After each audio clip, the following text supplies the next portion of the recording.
Home internet service from Starlink just got a lot cheaper. After being in other markets throughout the world for over a year now, Starlink has finally launched Residential Lite service in the United States. Residential Lite is a cheaper monthly service plan compared to the normal residential, and in exchange for that, you get a little bit slower speeds, especially during peak hours. In this video, we're going to be taking a look at Residential Lite, going over all the features and the caveats and restrictions that you should know about. Plus, we're going to be talking about an updated regional savings discount from Starlink that could reduce your upfront equipment costs down to just $149. Let's start by taking a look at Residential Lite, seeing how it compares to residential, what the costs are, what the differences are. So basically, Residential Lite is a slower, cheaper version of Starlink's fixed home internet service, which is called the residential plan. Residential Lite costs $80 per month instead of the normal $120 per month for the normal residential plan. And in exchange for the lower monthly price, Starlink says you can expect a little bit slower speeds, especially during peak hours, like from 5 p.m. until 11 p.m. or so. Just how slow, though, are we talking? So Starlink gives the number of between 50 and 100 megabits per second download as an example speed for the typical Residential Lite user. Whereas on the residential plan, you might expect between 150 to 250 megabits per second. Now, a big important note about that, speeds vary depending on the location, down to your specific service cell and state and things like that. So it's really dependent on where you're at and also what time of day that you're trying to do a speed test or use your internet service. So we know that outside of peak hours, like in the early mornings or late at night, you can expect higher speeds because there's just typically less users on the network. For the Residential Lite service plan, even though Starlink says that you'll get slower speeds, it doesn't necessarily mean that that's the case. They specifically state in the the Help Center support article that Residential Lite does not have any speed throttling. So there are no actual, artificial barriers in terms of the performance for Residential Lite users. It's just that your data, your network traffic is deprioritized behind residential. During peak hours, you could probably expect more inconsistent and slower speeds compared to the residential plan, but I think that's a trade-off that a lot of people will make for a lower monthly service price, since you're saving about $40 per month. There are also no data caps or anything like that with the Residential Lite service plan.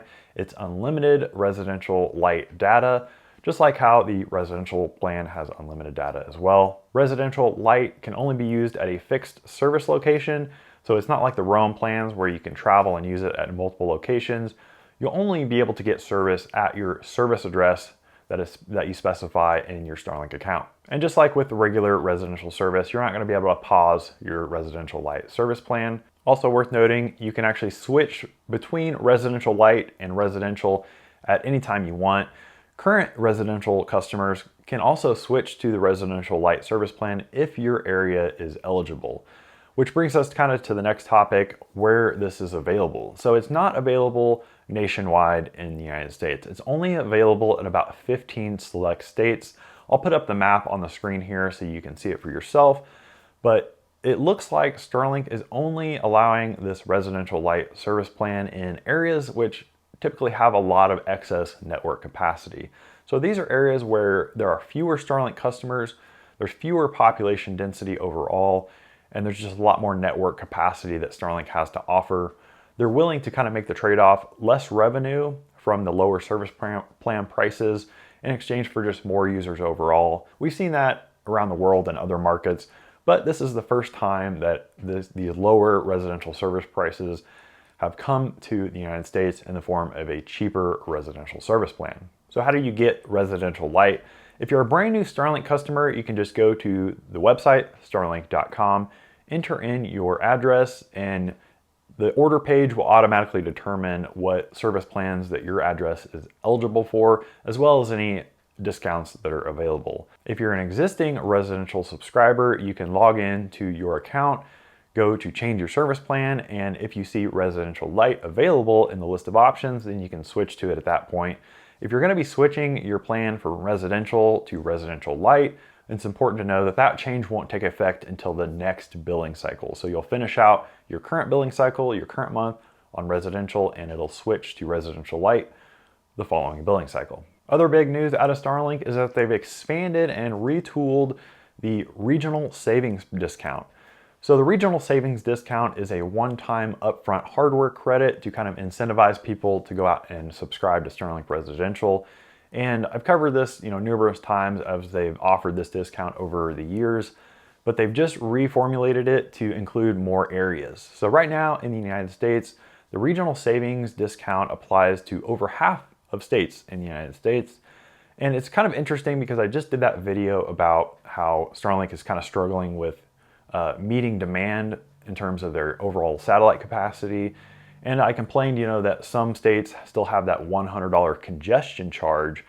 So it's interesting for me personally because in my home state of Missouri, just the other day I checked and there was still that $100 congestion fee that you had to pay up front to get Starlink residential service. But as of today, that has completely flipped. So now my home area is included in that regional savings discount. So it's gone from me having to pay an extra $100 a month if I was trying to order Starlink Residential to now I actually save $200 on my upfront equipment charge. And that $200 discount that applies through much of the United States actually brings your equipment cost down to just $149 for the Starlink standard kit, which is insane. Just a couple of years ago, the standard kit for residential cost $599. And now you can get it as cheap as $149 throughout much of the country. And yes, that regional savings discount where you could get the kit for $149 can be paired with residential Lite. So what we're seeing right now is the cheapest prices ever for Starlink in the United States. You can go out and buy your equipment for $149 and pair it with that $80 per month residential Lite service plan, which is an incredible value compared to the other Starlink service plans and previous equipment prices. I'll put some links in the description below, like the map that has the list of states that are eligible for not only residential Lite, but also the regional savings discount. And I'd love to know what you think about this new residential Lite service plan. If you're in an eligible area, are you going to be switching from your current residential plan? Or if you're a new customer, is this enough to kind of finally push you over the edge and buy a Starlink? Let me know if you have any questions or feedback in the comments below. But until then, I'll see you in the next video.